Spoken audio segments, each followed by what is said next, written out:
Estimados hermanos, bienvenidos a la clase de la escuela dominical correspondiente a la semana del 18 de abril al 24 de abril. Continuamos con el libro de Éxodo y vamos a estudiar los capítulos del 18 al 20.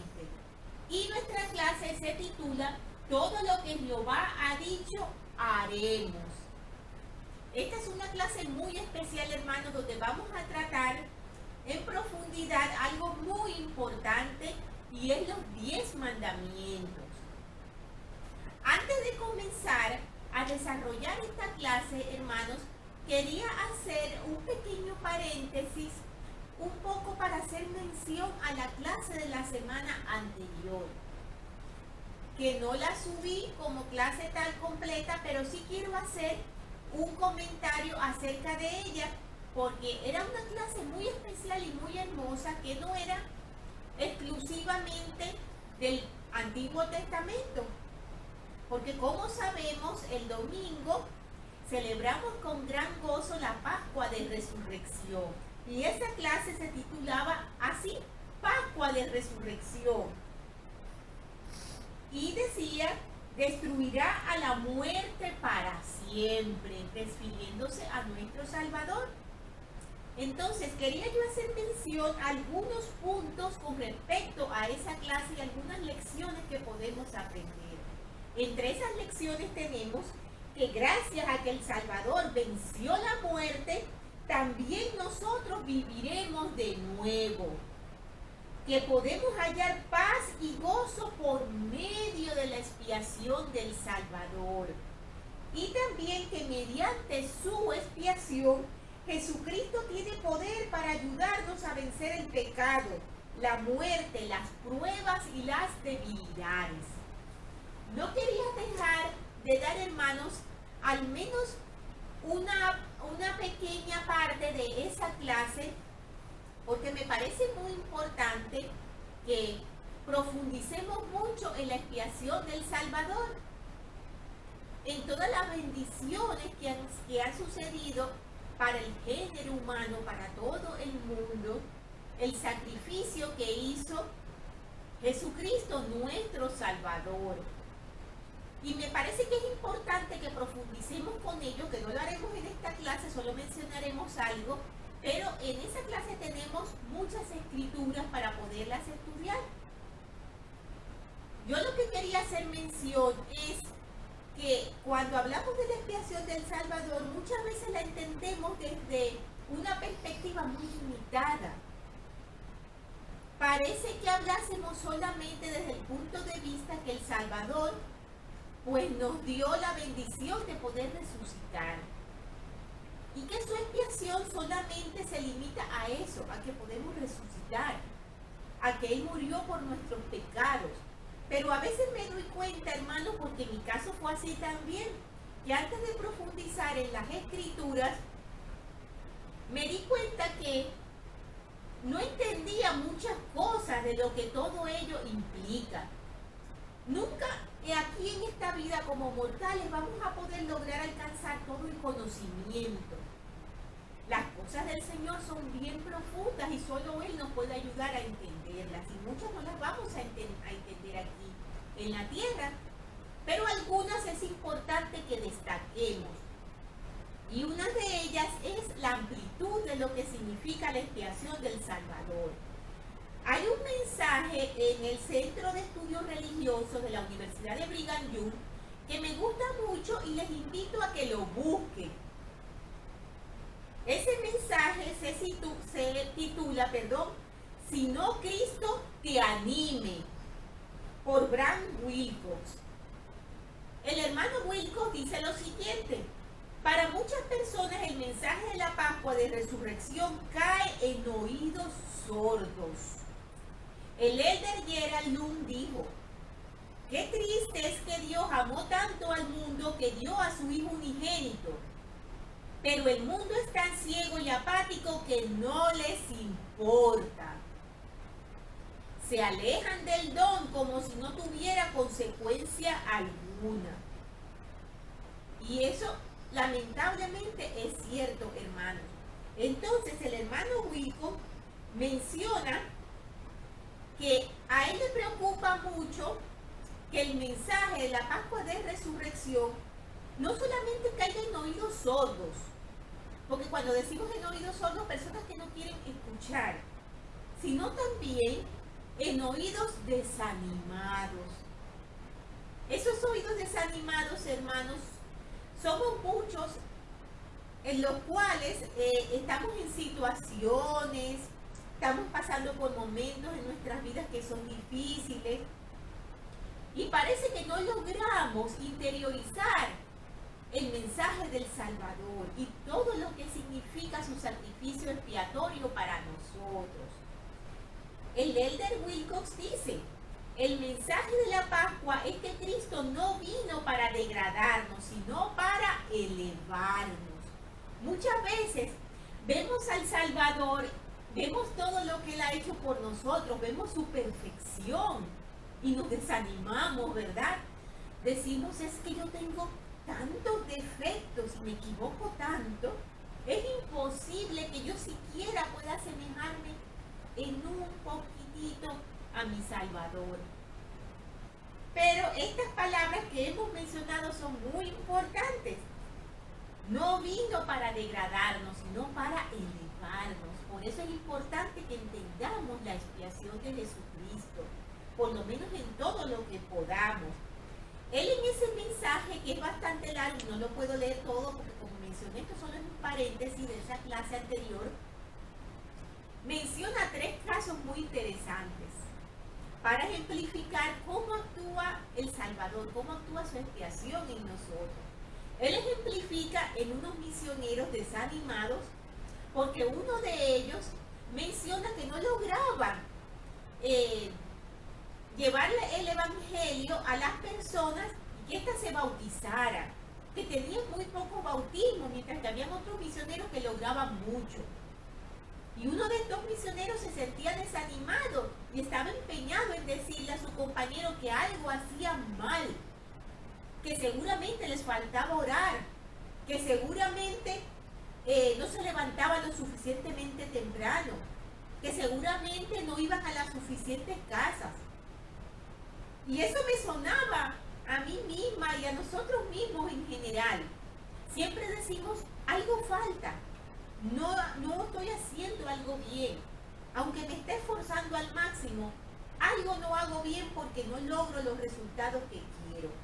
También él pone el ejemplo de una madre trabajadora. Una madre que se encuentra estresada porque no logra hacer todo lo que necesita hacer en su hogar para ayudar a sus hijos. Y piensa que es una mala madre. Cuando tiene uno de esos días difíciles que nosotras conocemos, donde parece que todo sale mal, se queda la tarea del niño en casa, no pude llegar a tiempo para comprar algo que se necesitaba, no pude atender las necesidades de mi hogar, y eso nos estresa y nos hace sentir como incapaces. También pone el caso de una presidenta de una sociedad de socorro, oído presidentas, que eso también lo hemos escuchado mucho, que queremos abarcar tantas cosas y no lo logramos, y entonces nos sentimos mal porque pensamos que estamos siendo negligentes con nuestro llamamiento, que no estamos sirviendo al Señor bien, que debo ocuparme absolutamente de todo y no debo dejar absolutamente nada suelto. Es decir, una perfección absoluta. Entonces, escuchen lo que el elder Wilcox explica con respecto al Salvador sobre todos nosotros. Y me gustó mucho porque es una explicación sencilla y a la vez muy profunda. Dice lo siguiente. Esa parte está al final del mensaje. Y dice sentirse animados. Recuerden que dice que el mensaje se llama que Cristo te anime. El mensaje de la Pascua de Resurrección es la expiación de Cristo. Gracias a ella podemos vivir otra vez después de morir y podemos ser perdonados de nuestros pecados. Pero el mensaje de la Pascua no termina allí.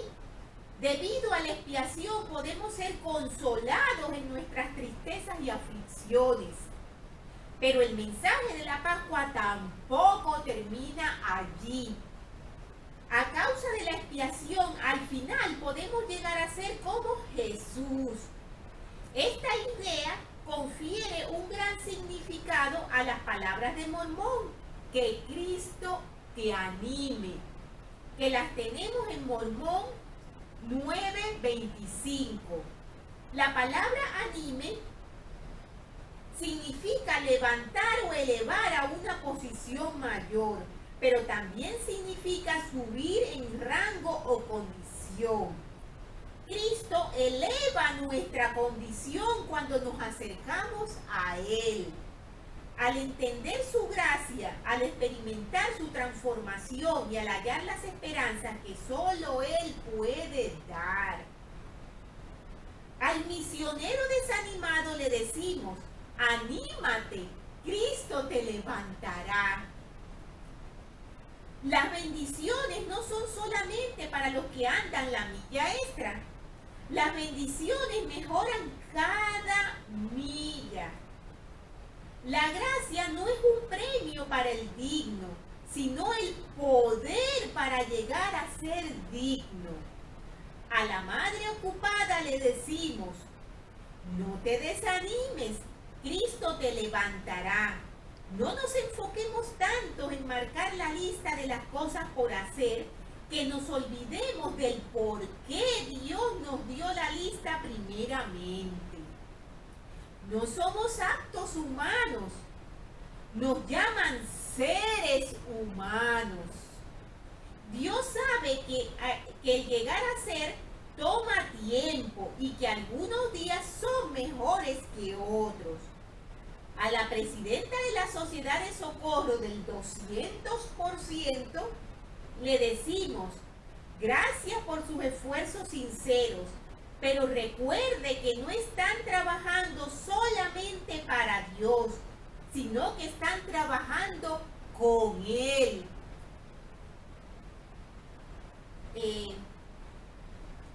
Cristo le levantará. Dios usa a las personas para terminar su obra, pero también usa su obra para pulir a las personas. Debido a que Él sabe que no podemos dar todo, al menos no todo el tiempo, está dispuesto a aceptar cualquier esfuerzo sincero. No tenemos que ser perfectos ahora mismo. Solamente debemos estar dispuestos a ser perfeccionados. Cristo no vino para abatirnos, sino para edificarnos. Este es el mensaje de la Pascua y que lo necesitan en un mundo sordo y también los santos desanimados. Cuando sintamos que no podemos hacer lo suficiente, podemos recordar que Él hizo más que suficiente. Cuando nos sintamos adoloridos a causa de nuestras debilidades, nos podemos maravillar en su fuerza. Cuando sintamos que hemos caído de la gracia, podemos comprender que es precisamente la gracia la que nos anima. Las palabras que Mormón le escribió a Moroni también fueron escritas para nosotros, si no, Cristo te anime. Y la gracia de Dios el Padre y de nuestro Señor Jesucristo te acompañen y queden contigo para siempre. Moroni 9 del 25 al 26. Entonces, hermanos, yo les animo a estudiar esa clase tan especial de la Pascua de la Resurrección si no lo han hecho. Y que recuerden estas cosas que hemos mencionado para que entendamos que Cristo no vino a hundirnos en su perfección. Cristo vino a elevarnos. Cristo está a nuestro lado. Él vive y Él nos toma de nuestras manos si nosotros decidimos seguirle y ponemos todo el esfuerzo que podemos como seres humanos en ser mejores. Vamos entonces, hermanos, a iniciar con la clase que nos corresponde, que como mencionamos se llama Todo lo que Jehová ha dicho haremos, que está en Éxodo los capítulos del 18 al 20. Las lecciones que vamos a estudiar en esta clase son que podemos ayudar a llevar la carga de hacer la obra de Dios. También que debemos colocar al Señor en primer lugar en nuestra vida. Y que Dios es misericordioso. Vamos a comenzar entonces con los capítulos del libro de Éxodo del 18 al 20. Permítanme buscar las escrituras.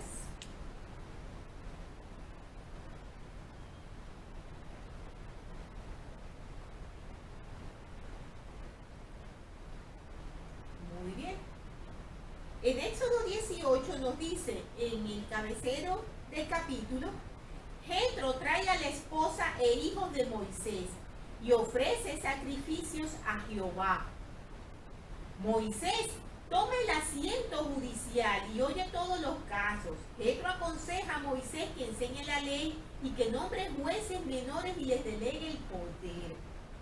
Tenemos allí, hermanos, algo muy especial en este capítulo. Vemos que Jetro viaja con su hija y con los hijos de Moisés para encontrarse con él.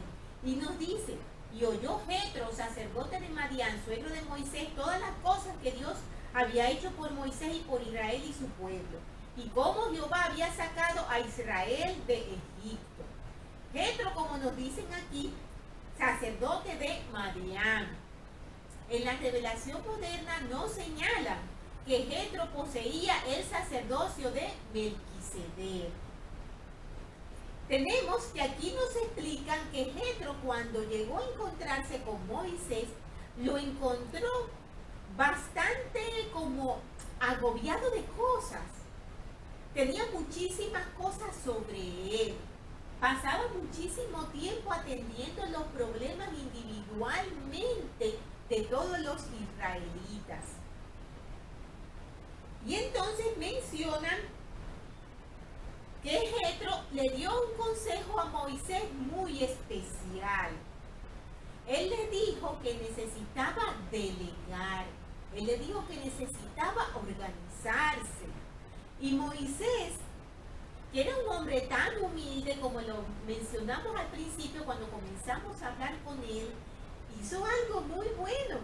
A pesar de que él era un ungido del Señor tan especial, él con gran humildad atendió el consejo de su suegro de organizarse de tal manera que toda la carga no cayera sobre él.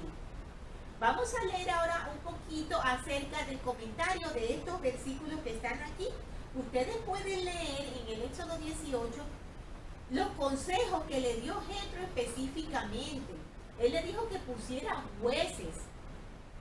Estos jueces iban a estar encargados de determinado número de personas y a su vez iban a atender esas necesidades, iban a tomar decisiones. Los casos más graves, más extremos, eran los que iban a llegar hasta Moisés. Pero ya no iba a ser como al principio, que todo recaía sobre Moisés. Vamos a ver allí, cuando leamos todo eso, nos vamos a acordar, hermanos, de la organización de nuestra iglesia. Cómo nosotros estamos divididos en organizaciones. Vamos a verlo desde el punto de vista local, de nuestra capilla. Tenemos un obispo, ¿verdad? El obispo es imposible que se ocupe absolutamente de cada mínimo problema de los miembros. Por eso estamos divididos en organizaciones. Las organizaciones tienen a su vez su presidencia, la sociedad de socorro, las mujeres jóvenes, la primaria, el quórum de élderes. Esos presidentes de esas organizaciones tienen a su vez sus consejeros, tienen sus secretarios. Todos, hermanos, necesitamos colaborar en la edificación del reino de Dios. Y como dice la primera lección, podemos ayudar a llevar la carga de hacer la obra de Dios. Cada uno de nosotros es responsable de hacerlo, hermanos. Muchas veces yo me he dado cuenta y suena un poco gracioso, pero créanme que para el que sufre, esa sobrecarga no es gracioso. Muchas veces vemos que hay personas que se disgustan, ¿verdad? Cuando quieren que su necesidad sea atendida de inmediato. Y escuchamos que dicen, el obispo no me atiende, el obispo no me soluciona.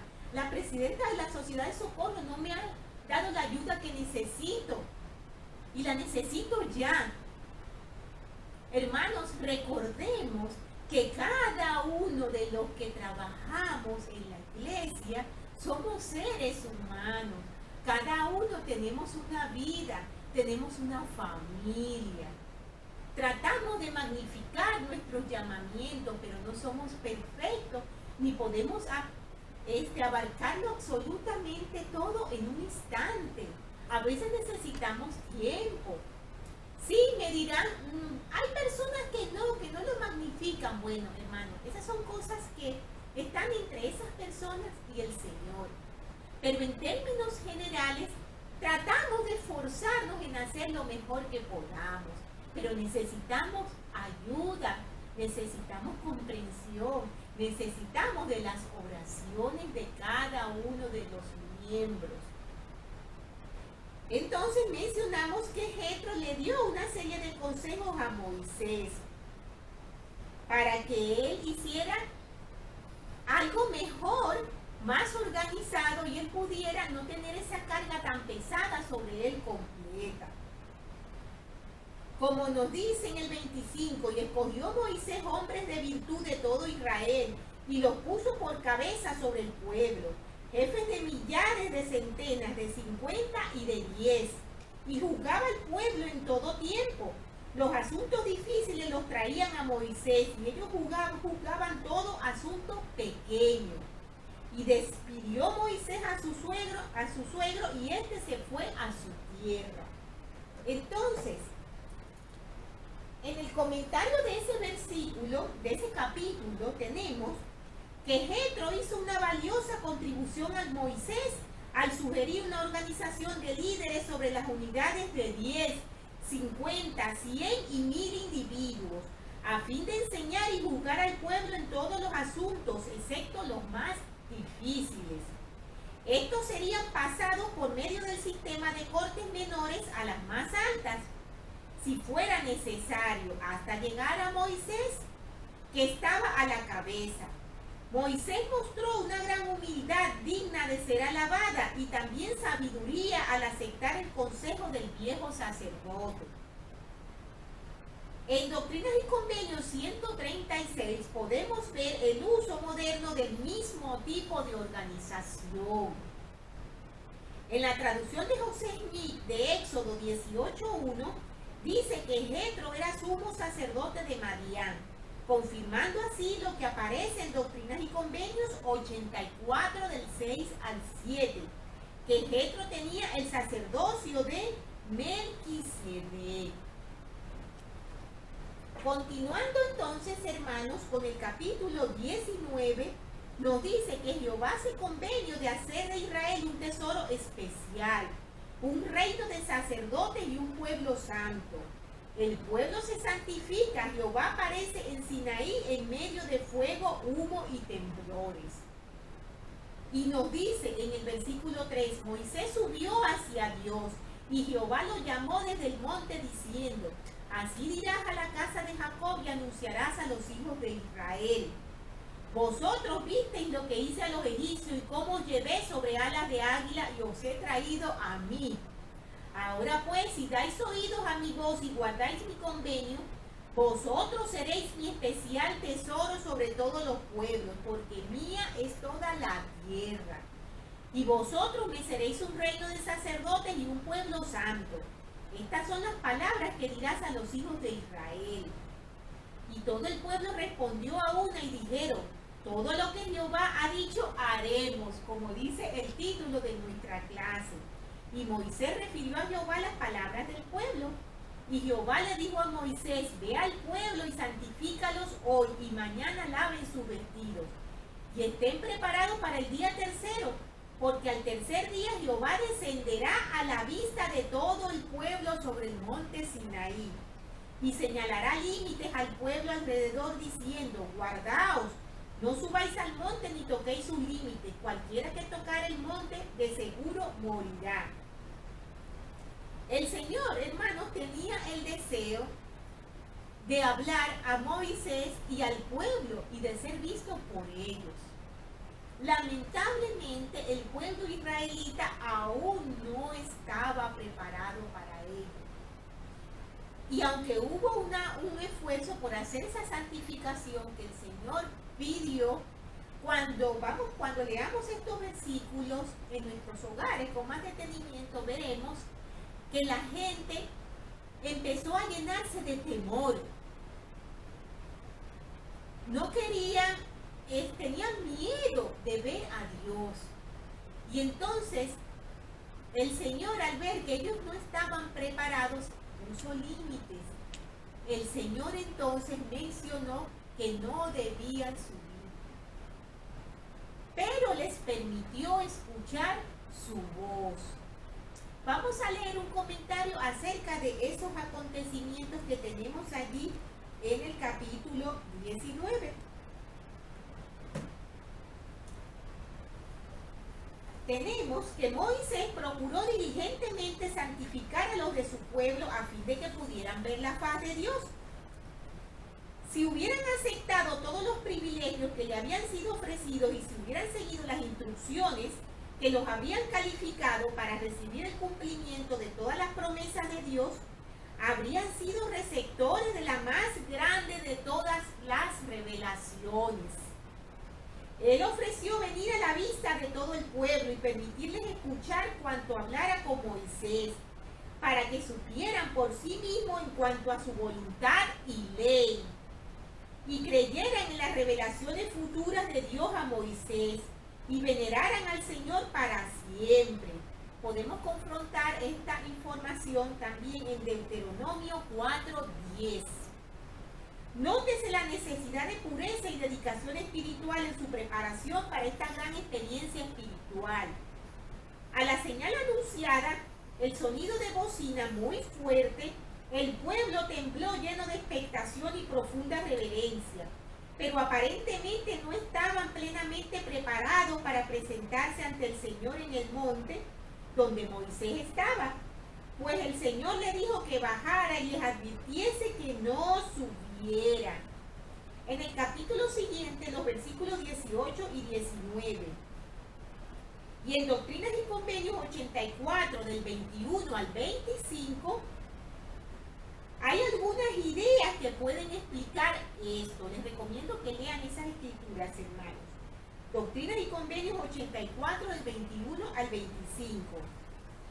Pero aunque sus corazones no estaban plenamente preparados para soportar su presencia, ellos oyeron la voz y la palabra de Dios. Tenemos, hermanos, que cuando leí esta parte, uno siempre medita acerca de lo que lee en las escrituras y pensé realmente de cuántos privilegios nos perdemos nosotros por no santificarnos, por no prepararnos, por no aceptar la guía del Señor y hacer todo lo que nos es requerido. ¿Cuántos privilegios no nos perdemos, hermanos? El Señor está deseoso de darnos esos privilegios, que muchas veces vemos a nuestro Padre Celestial como un Dios de opresión, como que no quiere darnos nada, como que lo que nos da es obligado. No, hermanos, nuestro Padre Celestial es un Dios de amor. Él quiere darnos tanto, pero lamentablemente nosotros como el pueblo de Israel no nos preparamos para recibir esos privilegios. Continuando entonces con el capítulo 20, que es el capítulo en el que vamos a enfocarnos muchísimo y vamos a detallarlo en bastantes aspectos, tenemos que nos dice en el cabecero: Jehová revela los 10 mandamientos. Israel debe testificar que Jehová ha hablado desde el cielo. Se prohíbe a los hijos de Israel hacer dioses de plata o de oro. Deben hacer altares de piedra sin labrar y hacer sacrificios a Jehová. Entonces nos dice, y habló Dios todas estas palabras diciendo, yo soy Jehová tu Dios que te saqué de la tierra de Egipto, de la casa de servidumbres. No tendrás dioses ajenos delante de mí. No te harás imágenes ni ninguna semejanza de cosa alguna que esté arriba en el cielo, ni abajo en la tierra, ni en las aguas debajo de la tierra. No te inclinarás a ellas ni las honrarás. Porque yo soy Jehová tu Dios, fuerte, celoso, que visito la maldad de los padres sobre los hijos hasta la tercera y la cuarta generación. Y que hago misericordia a millares, a los que me aman y guardan mis mandamientos. Vamos a ir analizando, hermanos, estos mandamientos que dio el Señor. ¿Por qué digo que los vamos a analizar? Porque en cuanto lo leemos, parece que están muy claros, ¿verdad? Pero cuando estudiamos las Escrituras, hermanos, nos damos cuenta de la amplitud de cosas que hay en lo que el Señor nos dice. Y cada uno de los mandamientos, algunos de los cuales tienen muy poquitas palabras, tiene una amplitud inmensa de cosas que necesitamos tomar en cuenta y que cuando las leemos hasta nos asustamos y pensamos, pues mira, tal vez yo estoy cayendo en esto y no me estaba dando cuenta que estoy faltando a este mandamiento. Por eso es importante que leamos, hermanos, que estudiemos, que meditemos las Escrituras y sobre todo que lo hagamos con oración para que el Señor nos dé la serenidad, nos dé la sabiduría para poder entender su palabra. Entonces, vamos a comenzar con esta importante parte de los mandamientos. Tenemos que, quizás muchos de nosotros hemos escuchado eso porque hay una tendencia a pensar que los mandamientos que se dieron, los 10 mandamientos específicamente me refiero, pertenecían solamente a la dispensación mosaica, que eso era antes, eso era en la antigüedad, que eso ya no entra en nosotros, que no entra en nosotros porque somos un mundo diferente a ese mundo. Tenemos adelantos tecnológicos, hemos evolucionado en otros comportamientos, nos vestimos de una manera diferente. Pensamos que somos seres aparte a aquellos que vivieron. Parece que se nos olvida, hermanos, que nuestro Padre Celestial no es un Dios de temporadas. Nuestro Padre Celestial es el mismo, ayer, hoy y para siempre. Entonces, cuando vemos estas historias de los 10 mandamientos, cuando las vemos, por ejemplo, en las películas y vemos esa escena de cuando los israelitas hicieron esos ídolos de color dorado con el oro que tenían, de las riquezas que poseían, que la sacaron de Egipto, vemos esa escena como algo hollywoodense, como algo de una superproducción, y parece ser que nos olvidamos de analizar la lección tan importante que hay en ese acontecimiento. Allí podemos ver, hermanos, cómo a nivel individual, a nivel de una nación, cómo cae tan fácilmente el hombre perdiendo sus bendiciones, cómo puede alejarse de Dios en periodos de tiempo realmente cortos después de haber visto cosas tan milagrosas como las que vieron ellos. Y pensamos, eso lo hicieron ellos, yo no lo hago. Lamentablemente también nosotros en la actualidad lo hacemos. Tenemos que si el hombre es gobernado por Dios, ciertamente, si el hombre no es gobernado por Dios, ciertamente será gobernado por tiranos. Y no hay tiranía más imperiosa y más devastadora que el propio egoísmo del hombre sin ley. Quizás no habíamos pensado en eso, ¿verdad, hermano? Y decimos, no, queremos ser libres, queremos hacer lo que nosotros queramos. No hay peor tiranía que el egoísmo del propio hombre sin una ley. Eso era algo que yo no había analizado y que es importante. Al desobedecer los 10 mandamientos solamente nos destruimos a nosotros mismos. Obedeciéndolos, por el contrario, podemos elevarnos a la plenitud de libertad bajo la guía de Dios. Dios quiere que seamos libres y con osadía divina nos otorgó el poder de elegir.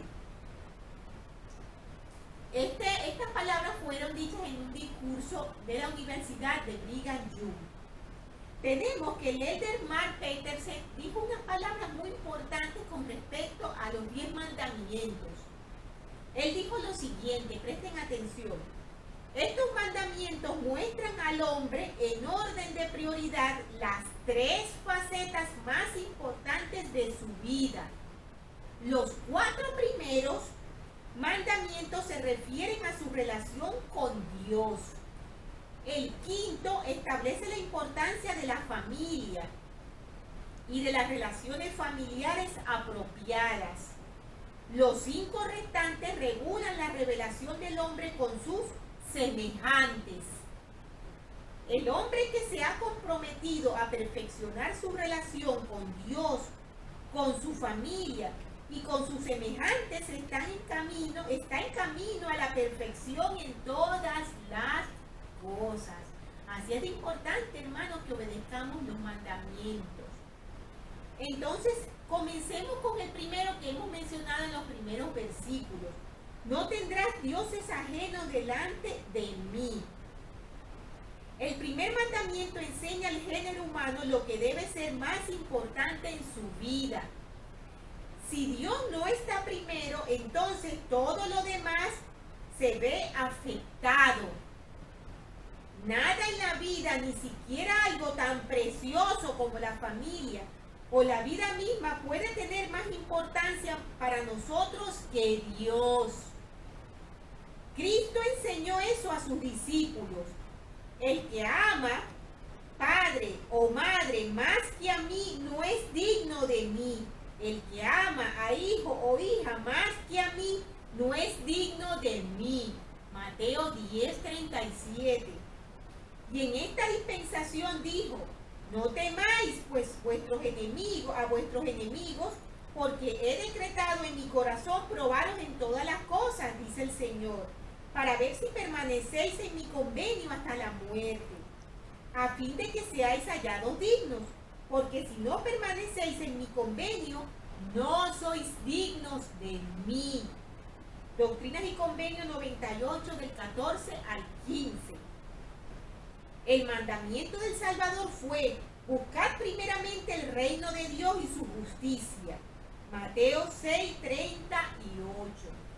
Cuando leemos ese mandamiento, hermanos, de que no tendrás dioses ajenos delante de mí, muchas personas ven al Señor, o muchos podemos ver al Señor, podemos caer en ese error, como un ser egoísta, como un ser egocéntrico, que solo quiere ser alabado, que solo quiere ser adorado, que necesita ser adorado y alabado como un Dios constantemente, simplemente porque Él es un Dios y eso alimenta su posición. Este es un pensamiento, hermanos, totalmente equivocado. Tenemos que analizar quién creó todo. El creador de todas las cosas, aquel por el cual nada puede moverse, nada puede cambiar, sino solo por su voluntad. No necesita que nosotros le adoremos para seguir siendo Dios. No es por eso que Él nos pide que nos concentremos en Él en primer lugar. Para que entendamos esto, hermanos, debemos recordar cuál es el propósito del Señor. Tenemos que tener en cuenta que el Señor enseñó a Moisés que la obra de Él es llevar a cabo la inmortalidad y la vida eterna del hombre. Lo tenemos en Moisés 1:39. Cada vez que sus hijos dan más importancia a algo de la que le dan a Dios, sea lo que fuere, en ese momento comienzan a desviar la obra de Él y sus propósitos. ¿Por qué? Porque Él es la única fuente de poder y conocimiento suficiente para otorgar salvación. Y el poner algo por encima de Él disminuye la capacidad del hombre de participar de ese poder y conocimiento para salvación propia. Por eso es que ante todo Él dice a sus hijos: no tendrás dioses ajenos delante de mí. Éxodo 20:3. Comprendamos ese punto, hermanos, porque es bien importante. No se trata de una adoración por idolatría y por ego. Se trata de una adoración por amor, porque la necesitamos como nuestra guía. Él es nuestra guía. Él es la sabiduría que necesitamos. Y si nos desviamos de Él y miramos y nos enfocamos en otras cosas, no estamos obteniendo la guía que necesitamos para nuestra salvación. Por lo cual entonces nos estamos desviando del propósito que tiene Dios, y es llevar al hombre a la inmortalidad y la vida eterna. Tenemos entonces que Él habló también de que no te harás falsas imágenes. Muchas veces cuando hablamos de esto, no lo entendemos por completo y pensamos que solo se refiere a estas estatuillas de personas, que personas que han sido buenas, que se han destacado en el mundo porque han hecho cosas realmente increíbles y buenas, y no se les quita su mérito como personas inspiradas, como personas buenas, mas no son dioses para que le adoremos. Para que lo tengamos claro, pongo un ejemplo. Nosotros reconocemos y testificamos de que el profeta José Smith es el profeta de la restauración del Evangelio, que fue comisionado por Dios directamente para restaurar su Evangelio aquí en la tierra. José Smith tenía una misión divina. Nosotros estudiamos lo que él nos enseñó, estudiamos la historia, pero nunca van a encontrar una imagen del profeta José Smith en un hogar en la cual las personas se arrodillan a hacer una oración, porque no se debe hacer, y el Señor lo dijo específicamente en su mandamiento. Y lamentablemente es un error que muchos cometen con nosotros, y que es importante que siempre aclaremos. Nosotros no adoramos a José Smith, nosotros solo adoramos al Señor, tal como Él lo mandó.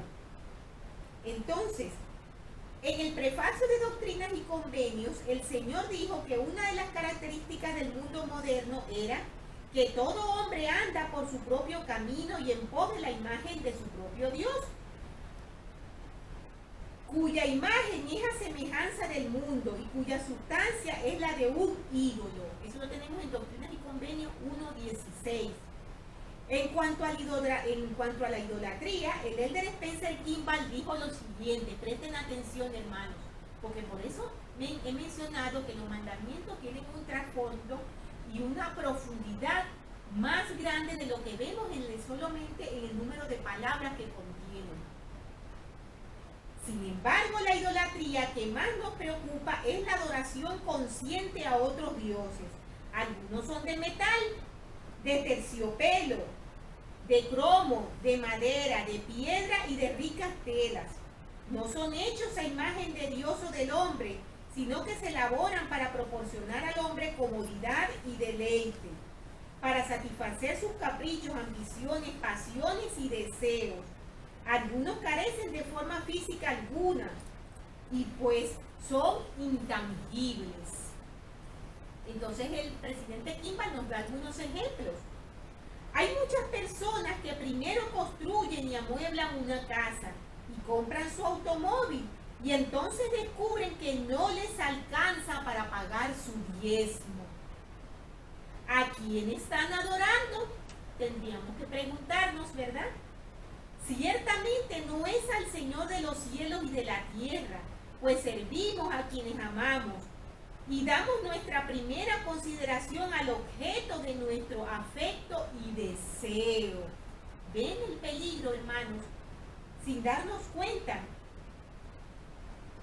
Tenemos también que muchos adoran la cacería, la pesca, las vacaciones, los días de campo y los paseos de fin de semana.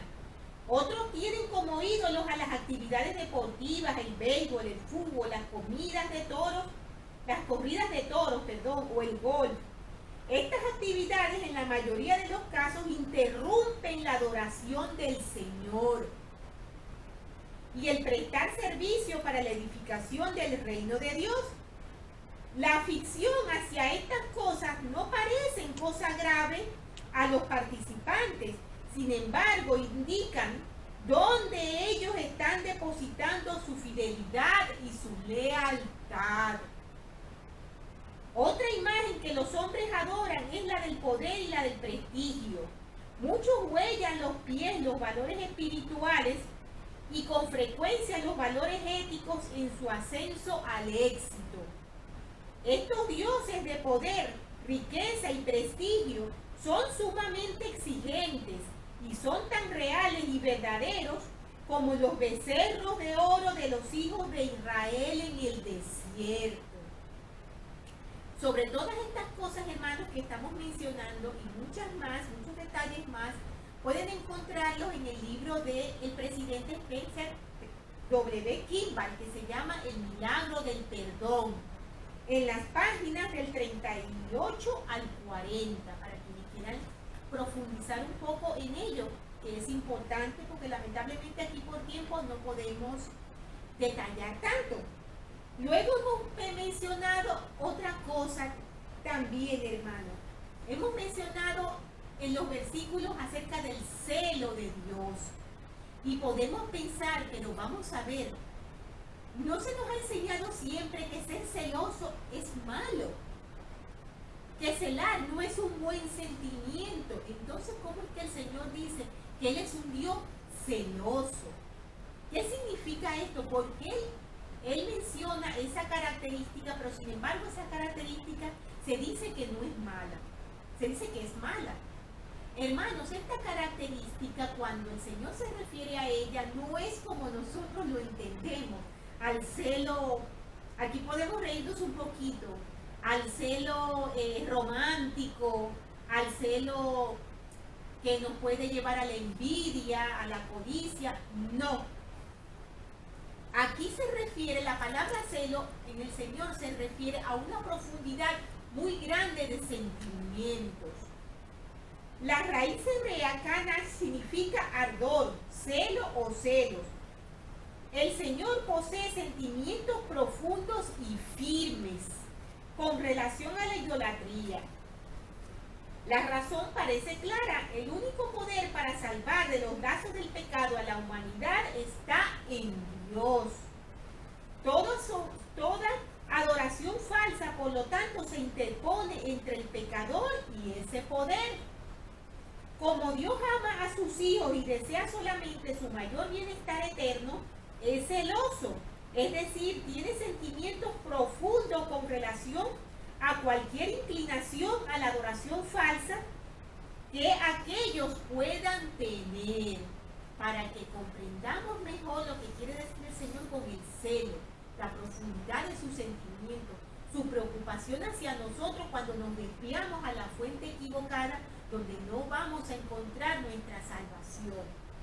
También mencionamos en los versículos que leímos acerca de que el Señor castiga a los hijos por la maldad, castiga a los hijos entre cuarta y quinta generación, si no me equivoco, mencionaba en los versículos. Cuando leemos eso también podemos confundirnos un poco y pensar, pero bueno, no es que se nos ha enseñado que cada hombre es juzgado por sus obras, no por las obras de otros. No es justo que los hijos paguen por lo que han hecho los padres, podemos pensar. Eso es un poco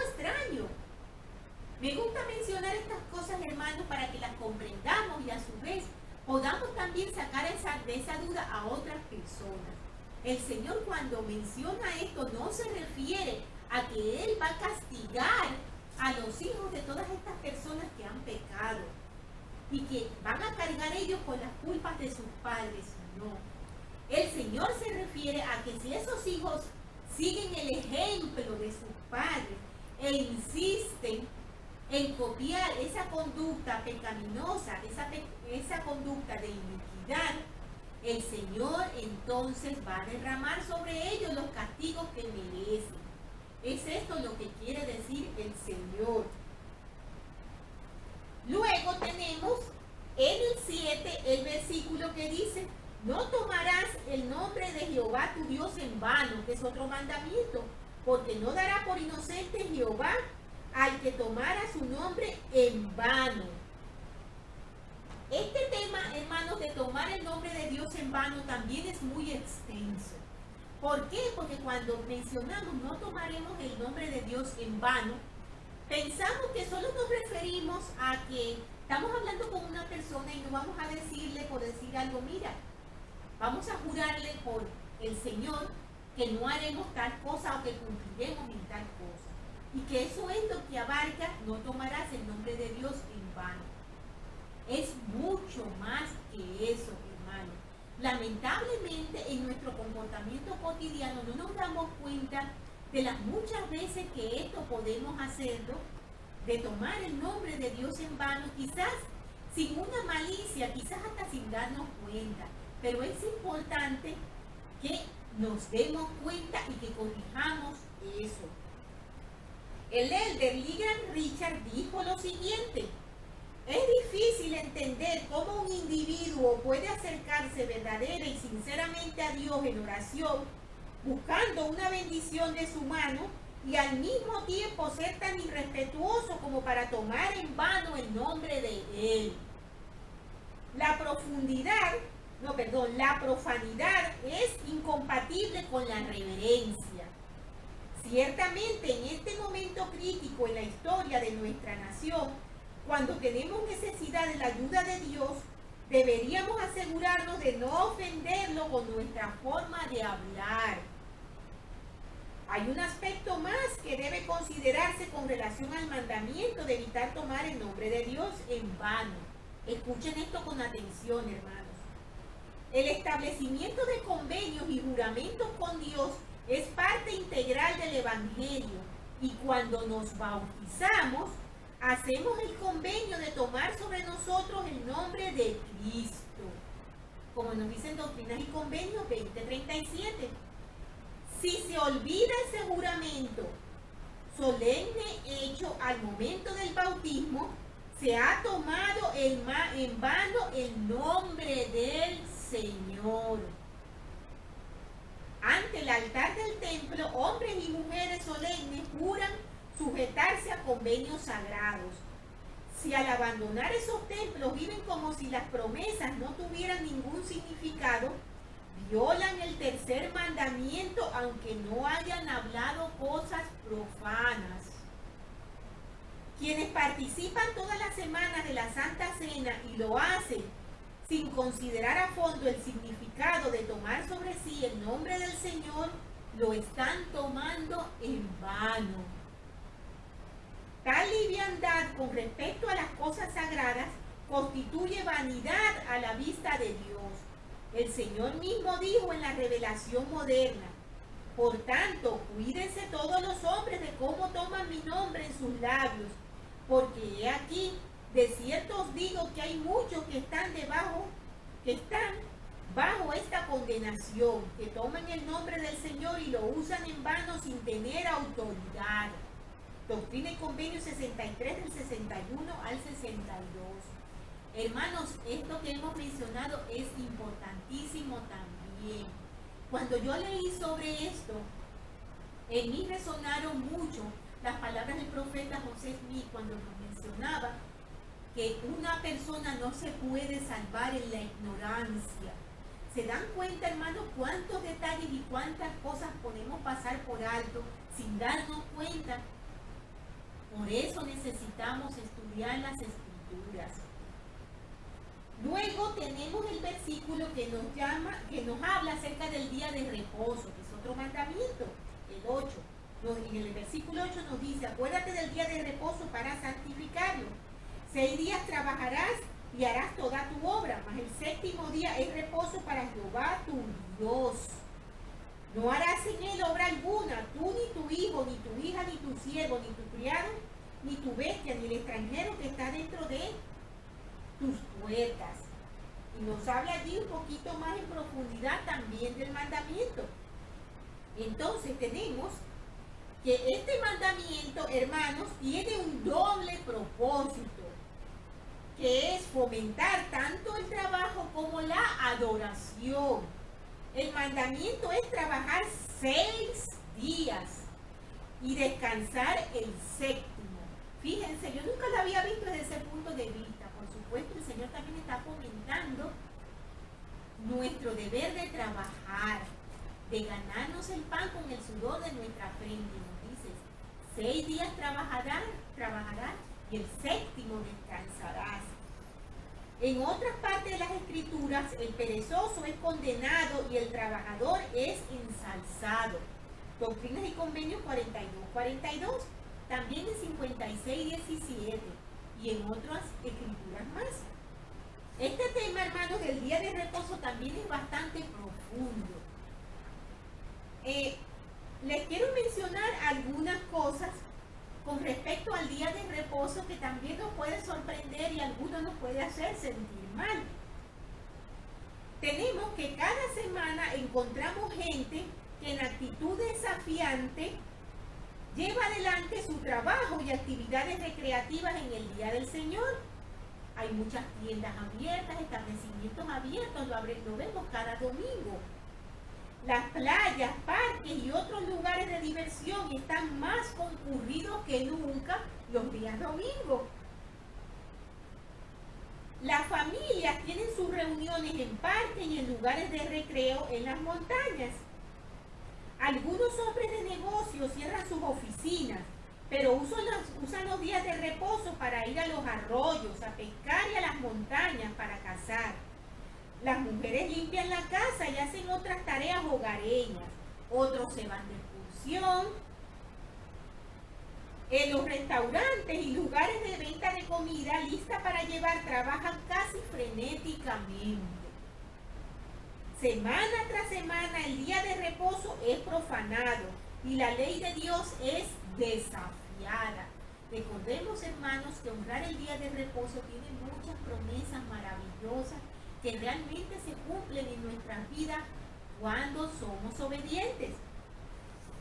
Se entiende, nos mencionan aquí en el manual, que muchas personas en realidad tienen que trabajar en el día de reposo, porque en su necesidad y en la obligación de su empleo, que no pueden verse el lujo de perderlo, les exigen que lo haga y no tienen otra opción. Sin embargo, hay personas que sí la tienen y sin embargo, por motivo de ganar más dinero, de quizás tener la excusa de no ir a la iglesia y de luego del trabajo poder hacer otras cosas, faltan al día de reposo al trabajar. Y decimos excusa porque lamentablemente es así, hermanos. Hay personas que trabajan en su día de reposo, sí, pero luego poseen un tiempo también que pueden invertir en participar en la edificación del reino de Dios y sin embargo no lo hacen. El día de reposo ha sido dado a través de las generaciones del hombre como convenio perpetuo y es una señal perpetua entre el Señor y sus hijos. Es un día en el cual podemos adorar y expresar nuestra gratitud y aprecio al Señor. Es un día en el cual debemos someter todo interés mundano y alabar humildemente al Señor, pues la humildad es el comienzo de la exaltación. Yo pienso, hermanos, que la profanación del día de reposo y faltar a cumplir con el día de reposo del Señor, yo creo que es una de las herramientas favoritas del adversario. Creo que es una en donde a él se le hace bien fácil hacernos caer. Y lo peor del asunto es que nos hace caer de formas bien sutiles, que ni siquiera nos damos cuenta. Comenzamos haciendo pequeñas cosas. Voy a la capilla, pero luego me voy a la playa porque todavía tengo tiempo y puedo compartir con mi familia. Eso no importa porque ya yo he ido a la capilla. Es el día de reposo, sí. Yo fui a la capilla, pero yo no quiero cocinar. Luego podemos irnos a comer. Hemos ido a la capilla, hemos cumplido. Hermanos, la estrategia preferida del adversario son esos pequeños hilos que nosotros pensamos que no importan. Esos pequeños hilos que aparentemente no importan según nosotros, se van uniendo. Porque detrás de hacer una cosa que no es obedecer al Señor, va otra que tampoco es obedecer al Señor. Comenzamos yendo a comer, luego comenzamos diciendo, pues está bien que vaya un domingo sí y un domingo no, y así disfruto más con mi familia, pero sigo yendo a la iglesia, no estoy inactivo. Ya faltamos un día al mes, luego faltaremos 2, luego ya estaremos completamente inactivos. Y el adversario habrá cumplido sus propósitos, hilo por hilo, bien delgado. El adversario habrá formado una trenza bien gorda con la cual nos ha atado. Por eso me gusta mucho unas palabras que en una oportunidad leí en una clase, hermanos, que decía que una estrategia en la guerra no es solamente matar a los soldados, a los mejores soldados que tenga el adversario. No se trata de matar lo que sería la vía, por decirlo de alguna manera, más fácil, pero también la más drástica. La guerra no se gana matando a los mejores soldados. La guerra se gana simplemente logrando que los mejores soldados no hagan nada. Y eso es lo que logra el adversario con nosotros cuando hilo por hilo vamos permitiendo que él vaya tejiendo esa gruesa cadena en nosotros y nos vaya atrapando. Cosas muy importantes para meditar, hermanos. Continuando entonces tenemos el siguiente mandamiento que dice: honra a tu padre y a tu madre para que tus días se alarguen en la tierra que Jehová tu Dios te da. Este también, hermanos, es un mandamiento muy importante y que también es bastante amplio. Dice, el quinto mandamiento establece claramente la importancia de la familia ante la vista de Dios. Las relaciones familiares apropiadas constituyen uno de los 10 principios fundamentales de la ley, tanto en este mundo como en el venidero. Si los padres son personas rectas y temerosas de Dios, los hijos tienen poca dificultad para entender los mandamientos, aunque algunas veces les sea difícil de obedecerlos. Esto es verdad, hermanos, cuando los padres son modelos de padres, son en verdad padres rectos. En caso de nosotros, para hablar de los miembros, pues cuando los padres son fuertes en la iglesia, tienen su llamamiento, asisten cada domingo, van al templo, procuran esforzarse en hacer todo lo que se les es requerido hacer.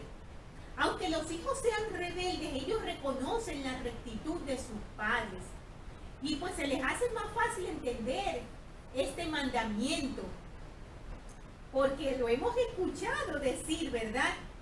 Dios, mi madre es bastante difícil. Es muy estricta, pero en verdad es muy recta. Ella tiene razón. Aunque yo me fastidie, sé que ella tiene razón. Entonces, nos es fácil entender este mandamiento. Pero, ¿qué pasa cuando los padres no son rectos? ¿Qué pasa cuando los padres no hacen lo que deben hacer? No están obedeciendo al Señor y hasta pueden pedir a los hijos actitudes equivocadas, que actúen de una forma que es equivocada. Podemos preguntarnos, entonces, ¿este mandamiento aún sigue siendo aplicable a nuestra vida? Exactamente y perfectamente es un sí, hermanos. ¿Por qué? Debemos entender que la palabra honrar no está unida únicamente con obedecer. La palabra honrar se refiere al respeto. Como nos menciona aquí en el comentario, aunque la mayoría de los casos honrar incluye obedecer, los dos conceptos no son lo mismo. Honrar significa respetar, enaltecer o premiar por su mérito. Y la obediencia es el cumplimiento de la voluntad de quien manda. Obedecer a los padres en el Señor significa obedecerlos en las cosas que son rectas. ¿Qué significa esto, hermanos? Que nosotros, aunque nuestros padres no sean personas rectas y quizás hasta estén sumidos en una gran iniquidad, eso no significa que nosotros debamos irrespetarlos. Necesitamos honrarlos, son nuestros padres, mas no tenemos por qué obedecer o seguir la conducta de ellos, porque como nos dice aquí, tenemos que obedecer al Señor. Y de esa manera nosotros estamos honrando a nuestros padres. El comentario dice algo muy importante, dice, también es cierto el concepto opuesto. Dice, siempre que un hijo vive rectamente, acarrea honor a sus padres, sea que sus padres sean rectos o no. Y también al contrario, siempre que un hijo vive inicuamente, acarrea vergüenza a sus padres, sea que ellos sean rectos o no. De manera que honrar a los padres no siempre implica obedecerles. En aquellos casos relativamente pocos en que los padres pidan o fomenten una conducta incorrecta de parte de sus hijos, ellos no los honran si les obedecen. No los honran porque al hacer cosas incorrectas no los están honrando, los están avergonzando, aunque ellos no estén en rectitud tampoco. Nuestros padres celestiales sabemos que son perfectos, ¿verdad, hermanos? Si uno tuviera que tratar aquí en la tierra únicamente con nuestros padres celestiales, dijéramos que fácil, ellos son perfectos. No hay nada que tengamos que reprochar en ellos y es el ejemplo perfecto. Pero en su sabiduría infinita, nuestros padres celestiales han elegido poner a padres mortales para que los representen en la creación y la crianza de sus hijos. En otras palabras, los padres son representantes directos de Dios en la mortalidad. Y por lo tanto, así como en el caso de los oficios del sacerdocio, se requiere que los padres honren su llamamiento como representantes de Dios, cumpliendo con las responsabilidades y obligaciones propias de tal llamamiento. Los padres son obligados a esforzarse para ser los más parecidos posibles a Dios. El Señor ha dejado bien en claro que si fracasamos en nuestras responsabilidades como padres, la cual incluye enseñar a los hijos lo que Él les enseñaría si estuviera aquí, vendrán serias consecuencias si esto no se cumple.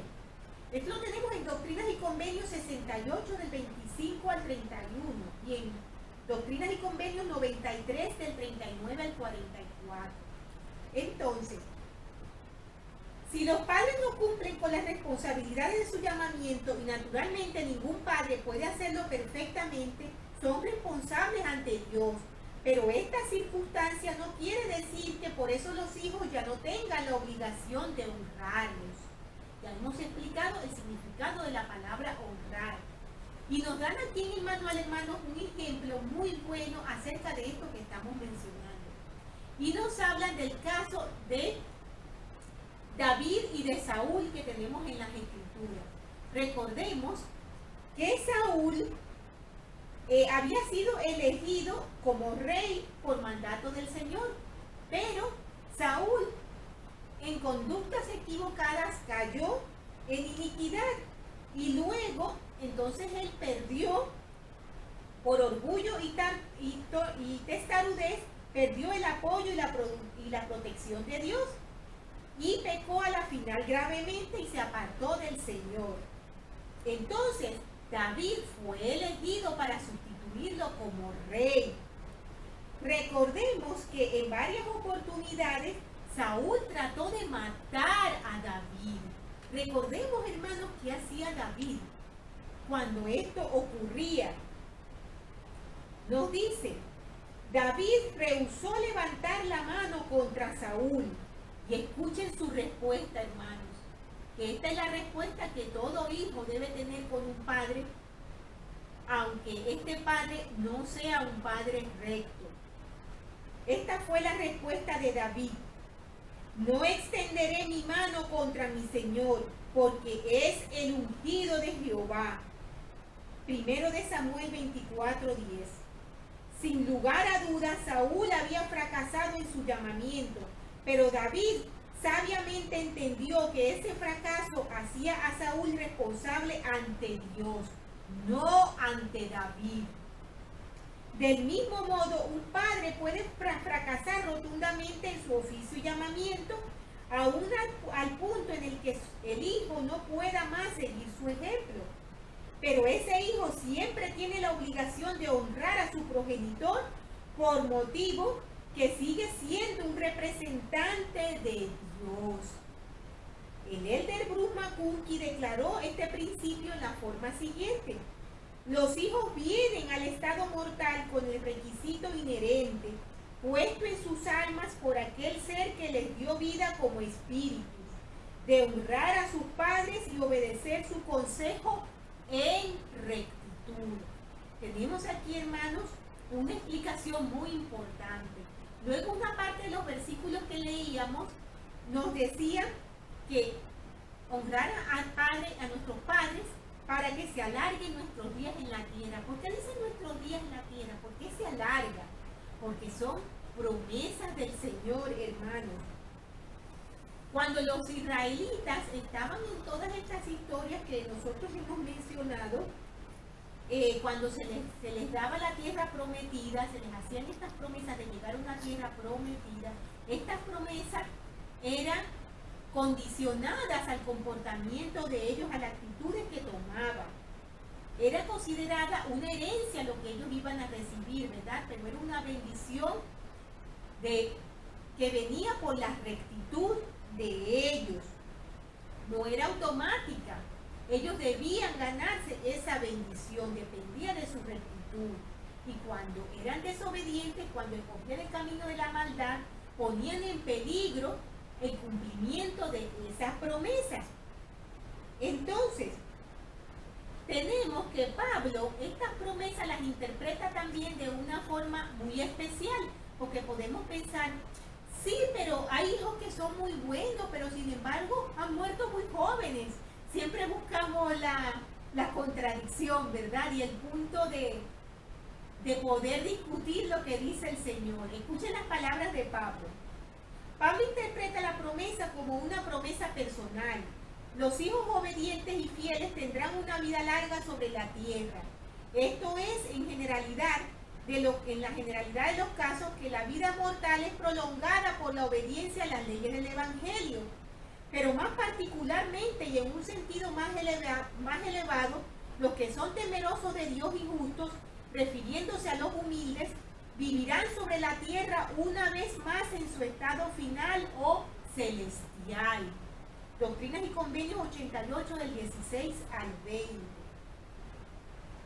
Luego tenemos también otro mandamiento importante que tenemos allí en los versículos, que es en el 13, no matarás, en el versículo 13. Este es un pecado muy, muy grave, hermano, extremadamente grave. ¿Por qué es grave? Y el Señor nos dice, no matarás. Porque si le quitamos la vida a una persona, estamos interponiéndonos nada más y nada menos que en el plan de Dios. ¿Por qué? Porque estamos quitando a esa persona la oportunidad que tiene de progresar en su vida mortal y de cumplir con los propósitos que necesita cumplir en la tierra, por lo cual vamos en contra de Dios. Y aquí en el comentario nos dice que no debe sorprendernos si los castigos impuestos sobre un asesino fueran de carácter semejante al de los impuestos a aquellos espíritus que fueron expulsados de los cielos junto con Satanás, es decir, convertirse en hijos de perdición. Esta explicación nos la trae el presidente Harold B. Lee. Entonces, nos preguntamos algo que es una curiosidad que muchos a lo mejor tienen, otros ya lo conocen, y es ¿qué pasa en caso de guerra? ¿Acaso no hay santos de los últimos días en los ejércitos? Sí los hay, hermanos. Y podemos pensar también, pero vamos a ver, ¿qué pueden hacer ellos? Cuando salen a combate tienen que matar personas, ¿verdad? Bueno, la iglesia hizo una declaración muy especial para explicar esto cuando ocurría la Segunda Guerra Mundial, en la cual evidentemente muchos santos debían ir a la guerra. Entonces, en esa explicación que, aunque solamente estaba dirigida para los Estados Unidos en ese momento, para los miembros, en realidad es extensiva para todo el mundo. Y dice lo siguiente: los principios enunciados en ella son universales en su aplicación. Por tanto, la ley constitucional de un país llama a los hombres de la iglesia a integrar las fuerzas armadas de ese país, al cual están sujetos. Su deber cívico es responder al llamamiento. Si por escuchar este llamado y obedeciendo a quienes tienen el mando sobre ellos, quitan la vida de aquellos que pelean en su contra, ese acto no los constituye asesinos ni los sujeta al castigo que Dios ha decretado para quienes matan. Por las razones mencionadas enseguida, sería un Dios cruel si castigara a sus hijos como pecadores por actos cometidos como inocentes instrumentos de una soberanía a la cual Él les ha dicho que tienen que obedecer y cuyos mandatos no tienen poder para resistir. Recordemos que el Señor nos enseña que debemos estar sujetos a la ley de nuestro país y ser obedientes a ella. Por lo tanto, el Señor no nos va a impedir que tengamos que cumplir también con este deber, aunque esto lamentablemente nos lleve a tener que quitarle la vida a otras personas en enfrentamientos de guerra para defensa. No que le quitemos la vida a una persona por simple orgullo o por simple propósito propio. También tenemos el mandamiento de no cometerás adulterio. Este también es muy importante y profundo, hermanos. Sé que la clase está siendo un poco larga y tediosa, puede quizás dividirla en secciones, hermanos, porque es importante analizar cada uno de estos puntos porque tienen una profundidad bastante importante. Dice: el hombre debe reproducirse, no toma parte del reino vegetal y por lo tanto no sigue los principios que rigen esa forma de vida, ni es un animal guiado por los instintos. Me gusta esa parte, hermano. No es un animal guiado por los instintos. Como hijo de Dios, el hombre recibió poderes no otorgados a otras formas de vida. Fue hecho de la raza divina y por lo tanto pudo tener muchos de los privilegios y poderes pertenecientes a la divinidad.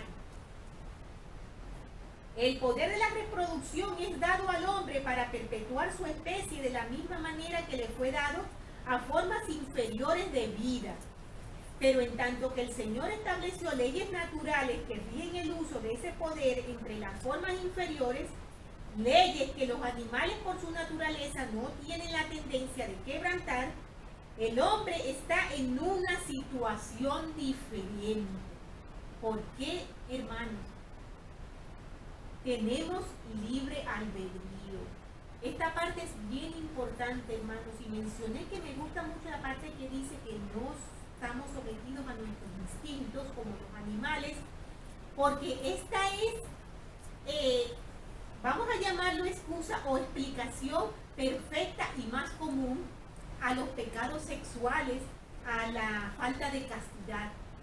Somos seres humanos, actuamos por instinto, flaqueamos por nuestra área física únicamente.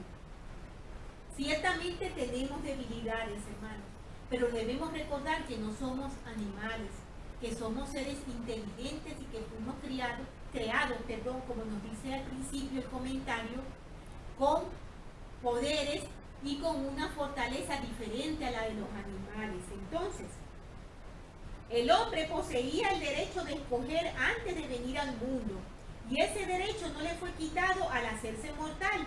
Los animales no corrompen sus poderes reproductivos, pues el instinto se ocupa de eso. Pero ¿qué ha de hacer el hombre? Esta pregunta nos lleva al núcleo del propósito por el cual el hombre fue enviado aquí, para probarlo y saber si es digno de volver a la presencia de Dios. Con este derecho de escoger por sí mismo, está libre para elegir su propia senda y puede hacer lo que ennoblece o lo que le rebaja. Las leyes son la respuesta. ¿En qué otra forma podría tratar Dios con un ser inteligente que tiene el derecho de elección y que tiene que ser probado para ver qué camino elige? Poniéndole leyes, ¿verdad? Porque somos seres inteligentes y podemos comprenderlo. De manera que Dios llamó antes al primer hombre y a la primera mujer como macho y hembra. Tenían que reproducir su especie, pero tenían que hacerlo bajo ciertas condiciones prescritas por Dios. El convenio del matrimonio, ese pacto sagrado que tiene una duración eterna, fue la institución celestial que Dios nos dio y bajo la cual sus hijos mortales podían reproducirse. No debían haber relación sexual fuera del matrimonio. Además, los hijos nacidos a la pareja dentro del matrimonio, señalados por Dios, serían sus hijos para siempre. Y las familias continuarían como unidad aún en la eternidad. Los lazos familiares establecidos en la vida terrenal durarían para siempre.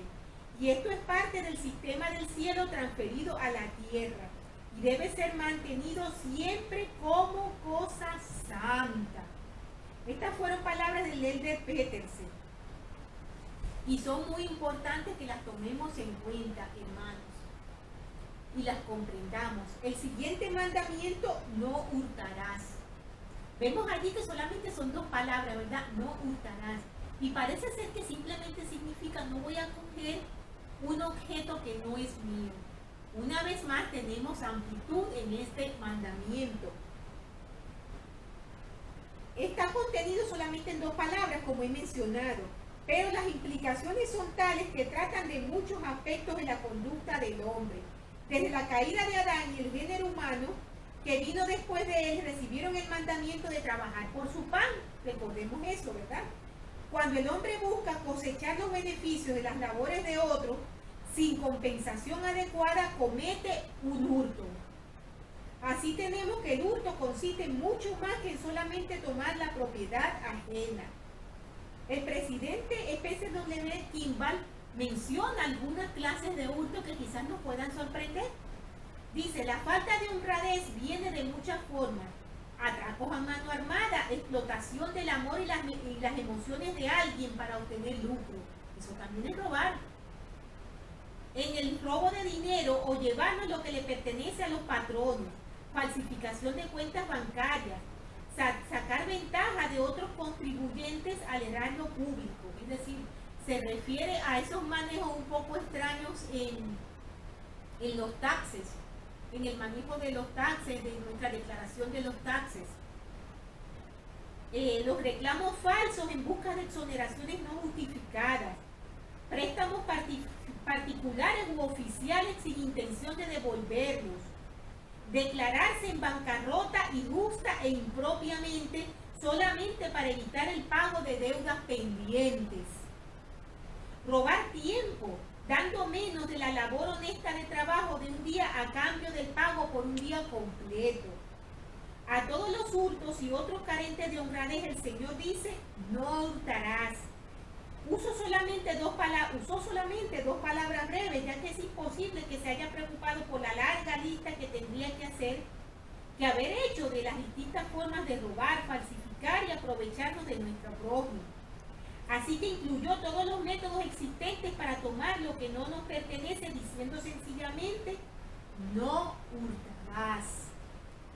El siguiente mandamiento dice: no hablarás falso testimonio. Este es un mandamiento, hermano, que de cierta manera Es un mandamiento, pero parece que no se le toma mucha importancia, porque es más importante no matar, no robar, ¿verdad? Pero también es muy importante no desacreditar a nuestro prójimo. Y es lo que hacemos cuando levantamos un falso testimonio. El rumor, la crítica contra una persona, hablar de lo que no sabemos puede dañar gravemente la reputación de una persona y generarle unos daños que muchas veces es difícil de reponer. Y esto también es castigado por el Señor. Parece que no es importante y se repite muchísimo sin que al parecer tenga ninguna implicación en nuestras vidas, pero sí las tiene, hermanos. Es un mandamiento del Señor. Luego tenemos el último que dice, no codiciarás.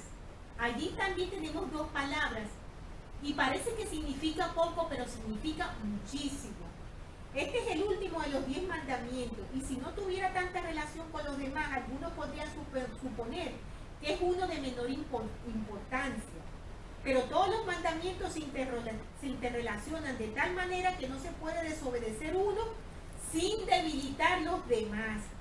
Para ilustrar este punto y para tener presente, y los otros 9 mandamientos, vamos a ver cómo se relaciona este de no codiciarás. Presten atención, hermanos, porque es bien interesante esta relación. Quien codicia las cosas materiales de la vida puede tener otros dioses ajenos delante del Señor y puede inclinarse ante los mismos en pensamiento y espíritu, aunque no lo haga físicamente, codiciando cosas materiales. Quien codicia puede tornarse duro y descuidado en otras cosas, también tales como tomar en vano el nombre del Señor. Quien codicia puede no santificar el día de reposo a fin de obtener más ganancias. El que codicia tal vez no apoya a su padre y a su madre en sus necesidades. Algunos han llegado al asesinato por causa de la codicia. Muchos que han codiciado la mujer del prójimo han cometido el grave pecado del adulterio. Quien codicia tiene más propensión a robar o a estafar o a cometer desfalcos.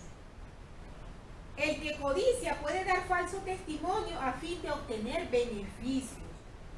Cada vez que ignoramos algún consejo o mandamiento divino, podemos estar bien seguros de que nos debilitamos y aumentamos nuestra susceptibilidad ante los demás pecados. Es decir, hermanos, no podemos obedecer unos mandamientos sí y otros no, porque inevitablemente nos vamos a debilitar y desobedecer uno nos lleva a desobedecer los demás. Es así de sencillo, hermanos. Entonces, tenemos que resaltar, hermanos, que los mandamientos no eran para la antigüedad solamente, son para ahora y siempre van a estar vigentes. Como nos dice el manual, las leyes establecidas en los 10 mandamientos ya estaban vigentes antes de que la tierra fuera organizada. Siguen vigentes ahora y lo tenemos también, hermanos, en la revelación moderna. Hemos mencionado escrituras de doctrinas y convenios, ¿verdad? Pues allí tenemos también explicación de esos mandamientos. Les invito a buscar en las escrituras de la revelación moderna en nuestro libro de doctrinas y convenios acerca de los mandamientos. Son muchas escrituras, me gustaría mencionárselas todas, pero por razones de tiempo no puedo hacerlo. Quiero terminar, hermanos, con una escritura que es una pequeña historia, pero que es muy fuerte y poderosa y que nos alerta de que tenemos que estar pendientes, hermanos, de que tenemos que leer las escrituras, de que tenemos que obedecer los mandamientos de Dios, de que tenemos la guía de nuestros profetas y tenemos que seguirla. La escritura se encuentra en Lucas 17. La ubicamos entonces en el Nuevo Testamento, en Lucas 16. Y la tenemos a partir del versículo 19. Dice lo siguiente: había un hombre rico que se vestía de púrpura y de lino fino, y hacía cada día banquete con esplendidez. Había también un mendigo llamado Lázaro que estaba echado a la puerta de aquel lleno de llagas y deseaba saciarse de las migajas que caían de la mesa del rico. Aún los perros venían y le lamían las llagas. Y aconteció que murió el mendigo y fue llevado por los ángeles al seno de Abraham. Y murió también el rico y fue sepultado. Y en el Hades alzó sus ojos estando en tormentos, y vio de lejos a Abraham y a Lázaro en su seno. Entonces él, dando voces, dijo: Padre Abraham, ten misericordia de mí y envía a Lázaro para que moje la punta de su dedo en agua y refresque mi lengua, porque estoy atormentado en esta llama. Y le dijo a Abraham: Hijo, acuérdate de que recibiste tus bienes en tu vida y Lázaro por su parte males. Pero ahora este es consolado aquí y tú eres atormentado. Y además de todo esto, hay un gran abismo entre nosotros y vosotros, de manera que los que quieran pasar de aquí a vosotros no pueden, ni de allí ni de allá pasar para acá. Entonces dijo el hombre rico: Te ruego pues, Padre, que le envíes a la casa de mi padre, mencionándole a Abraham que enviara a Lázaro a la casa de su padre. Porque tengo 5 hermanos para que les testifiquen, a fin de que no vengan ellos también a este lugar de tormento. Y Abraham le dijo al hombre rico que estaba atormentado: a Moisés y a los profetas tienen, que los oigan a ellos. Él entonces dijo: no padre Abraham, pero si alguno va a ellos de entre los muertos, ellos se van a arrepentir. Pero Abraham le dijo: si no oyen a Moisés y a los profetas, tampoco se persuadirán, aunque alguno se levante de entre los muertos. Lamentablemente, hermanos, es lo que ocurre en el mundo. Aunque nuestro Salvador Jesucristo se levantó entre los muertos, y lo sabemos, aún así nos cuesta obedecer los mandamientos, nos cuesta permanecer firmes, seguimos desviándonos y creer en cualquier cosa menos en lo que es más importante, en lo que es verdadero, que es el amor de Dios manifestado en su ley, manifestado en cada una de las partes de su plan divino y de su plan de salvación, de su plan de felicidad para nuestro bien y salvación. Hermanos, yo sé sin ninguna duda que esta es la iglesia verdadera. Sé sin ninguna duda que nuestro Salvador Jesucristo vive, que nuestro Padre Celestial vive, que nos aman, que si ellos son el centro de nuestra vida, nosotros vamos a poder pasar por toda esta prueba de la mortalidad y vamos a poder volver de nuevo a su presencia. Sé que ellos nos aman, sé que ellos quieren que seamos libres, libres en felicidad, libres en amor, libres en bendiciones. Y todas estas cosas, hermanos, con mucho amor y humildad dejo en el sagrado nombre de Jesucristo. Amén. Por favor, hermanos, estudien la siguiente lección, que se titula Mi presencia irá contigo. Éxodo 24 y también Éxodo del 31 al 34. Que tengan, hermanos, una estupenda semana.